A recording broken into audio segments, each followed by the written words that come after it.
Whoa, we're doing these videos in one take, so basically I've got a pause button, I hit that, and then we can keep going. So if it looks weird, then that's why. Welcome to what is the first episode of hopefully many. And I wanted to give an opportunity to my patrons to have questions that they want answered directly via video. And this is a reply to Crazy Dirt's question because it's something that I'm currently doing and have been doing now for the last 5 years, and that is about working dry areas, how you would narrow down the gold. On that, if you would like to have a question answered by me, one on one, just like this, you sign up to Patreon, costs $1.50. You can ask your question, and I'm just basically picking out questions that I feel, how to say, inspired to answer. Usually, I'm trying to relate them to a question, so it'll come up as I'm doing the thing that you are perhaps asking about, or if it sparks an idea. They'll all get answered eventually, but that's how I'm tackling the list that is ever growing. So if you want to have your question answered, please jump over to Patreon, have a read there. Right, Crazy Dirt. Let's get into this. For the last 4 years, I have been working in an area that I call Nugget Gully. Well, no, actually, that's for the past 6 years, but really heavily for the last 4 years, I've been working it.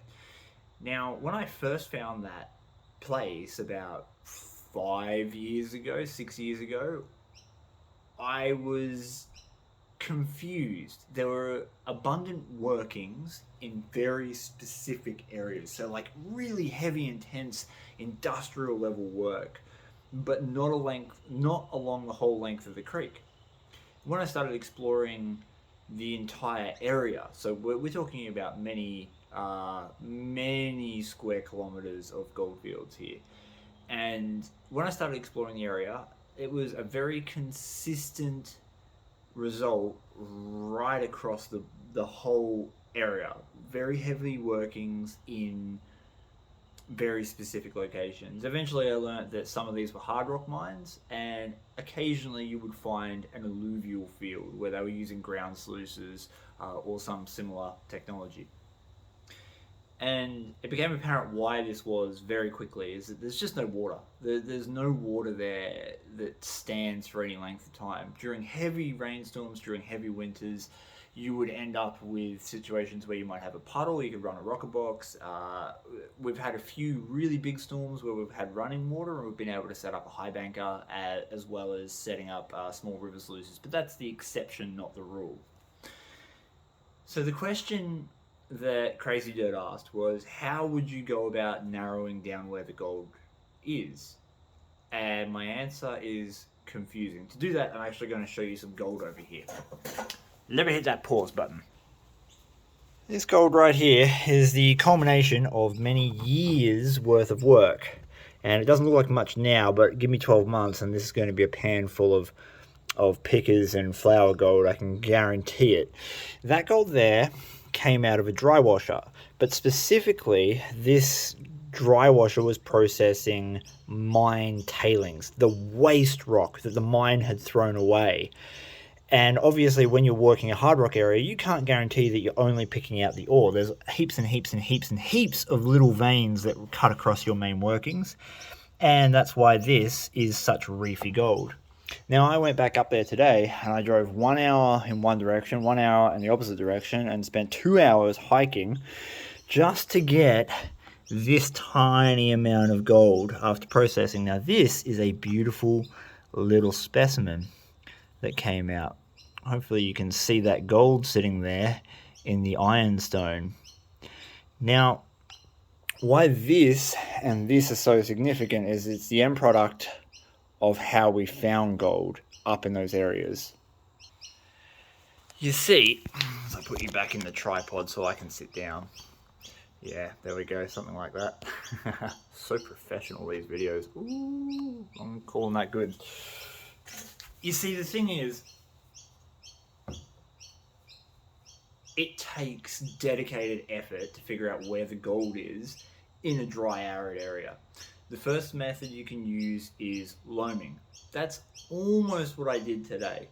Loaming was traditionally used to find the source of the gold, the lode deposit. And what the old timers would do is they would systematically pan up a creek, and then they'd get to a point where the gold either got significantly less or completely stopped. And at that point, they knew that the gold was shedding off the hillside somewhere, so either off the hillside or up a feeder gully.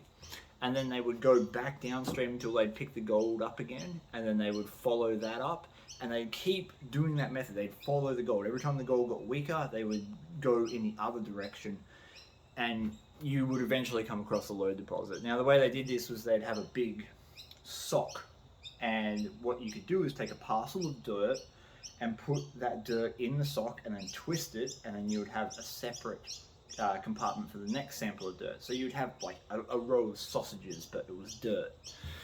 And they would do this when they were very close to the lode source. They'd follow the gold up to the hillside, wherever that may be, and then say the gold petered out at this end, they would come back and take a row of 12 or 24 samples of dirt across the length of that hillside up until the point where the gold ran out. And then they could count the specks in each sample. So you might have like 3 specks up this end and 1 speck up this end, and then somewhere off onto this side you might have a high concentration of 12 or 15 specks. Well, then you could narrow your search. You'd go up 10 meters, and then you would take half the number of samples from that edge where you got the better spec counts. And you would do that, it would basically form an arrow right up to where the lode deposit was. And you can still see that today. You can see their loaming holes, if they were significant loaming holes. And that's one of the indicators we use. We use the old timers' loaming holes to figure out, it's usually very obvious where the hard rock mine was, but we use those loaming holes to figure out where there might be alluvial gold. And alluvial starts with an E. It means non-waterborne gold, gold not being transported by water. So alluvial gold sits in the soils, and if it's an arid area, there's every chance that they never worked it, because it was far more practical to knock out the lode vein where you were getting 3 or 4 ounces a ton out of the hard rock than spending so much energy, time, effort, money in collecting and processing soil samples or soil for alluvial wash. But that has no relevance on today, because that vein may have been shedding for 100,000 years, 1,000,000 years off that hillside, and it's never been touched. It only takes one nugget for us to have a really good payday, and that's what we've been doing now. So we find their loaming holes, and we know where the hard rock mine is, and then what we're doing is we're going in between or around those loaming holes and just expanding them, because they obviously found gold in them if they chased it up the hill. And that's what that gold is back there. The first lot of gold I showed you is literally from virgin soil between workings. So we're right in the middle of their workings, but they never touched it because they were chasing the hard rock. And that shows great promise that we're going to have some very good paydays in the near future, as we're able to process more with this dry washer, as long as the weather holds out for us. It's been a very wet year. Now, that's one way of doing it, chasing loaming holes and loaming yourself, but some of the more practical samples, practical ways of doing it today, which they never had the advantage of, is metal detectors. So if you have access to a metal detector, being able to take a metal detector out and hunt for little pickers and specimens and things that they may not have found or may not have worked is also a way of narrowing it down. Same principle, go to near where their workings are. You don't have to be on top of it. Usually if you're on the mine site itself, there's a lot of rubbish and it will make it very difficult. So instead of going to the mine site, go just around it and just to off to one side, either side, check above it. And what that will do is will put you in a position where if there is another vein or say an ancient riverbed that they didn't hit that is still shedding gold or still containing gold, and you're able to find a couple of little pieces of gold, then there's every chance that you're going to be putting yourself on top of ground that will be worth processing further with a dry blower or a dry washer, or even possibly taking parcels of dirt away to water if that's something you're able to do. The metal detector can also be used in a method that isn't about finding gold, that will allow you to find where it potentially may have concentrated. A lot of mine prospecting is done following concentrators. Concentrators are very easy to understand. If you've got a hillside and there's a little gutter that's this deep and you can see a little bit of a slope either side, well then you know that the dirt and debris and everything else is going to get washed in there from storms and push down that run. And those gutters work exactly like sluice runs.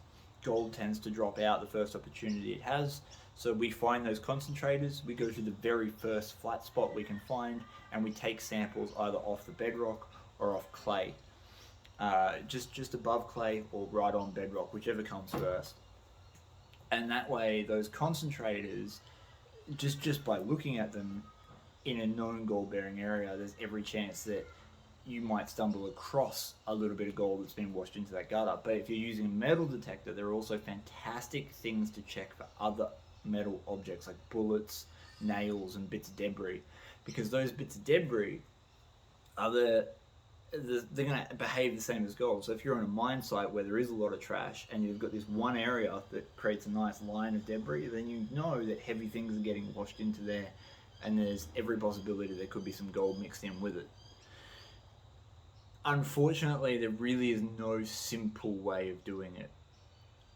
Bringing water in I found to be the most inefficient but also most necessary. We now take a little 20-litre tub and a 25-litre jerry can of water in with us. That's about the most amount of water we can do practically with it, where it doesn't destroy you physically. Like, it's such a burden carrying that gear in. And that just allows us to, first and foremost, wash our dry washer concentrates at the end of the day so we can see what we get out of them. It also allows us to do some small minor sample pans from potential areas, and remembering that water is more precious than gold out there, that even 1 or 2 specks in a test pan, a small test pan, is enough of an indicator to put the dry washer in and run a bigger parcel of soil, just in case, because you don't know. And this is all about the same as like working a creek. You want to build up your knowledge base, and if you can build up your knowledge base, then you have a better chance of spotting them visually, the areas where gold might be deposited in the future. There's probably a lot more to it than what I've described here, but I wanted to give you the nuts and bolts of what we have been doing for like 4 years.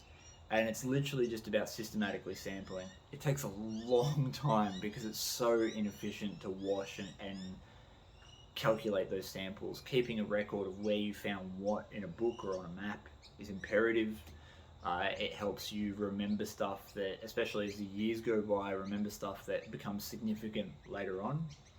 And I suppose the last thing I can say is that if there has been gold found there in the past and there's significant workings in certain areas, I could almost guarantee you that they didn't find everything. There will be stuff out there that they never saw, they never knew about, and with metal detectors and dry washers like we have today, there is a very strong possibility that if you're tenacious enough to stick with it and do all these samples, that you'll come across a bonanza. And that's literally what I showed you in those pans back there. I know it doesn't look like much now, but give us 12 months or so, and I reckon you're going to start seeing some really good cleanups from these gold fields, because most of them, outside of these heavily worked areas, are virgin because there was never enough water to actually process the dirt.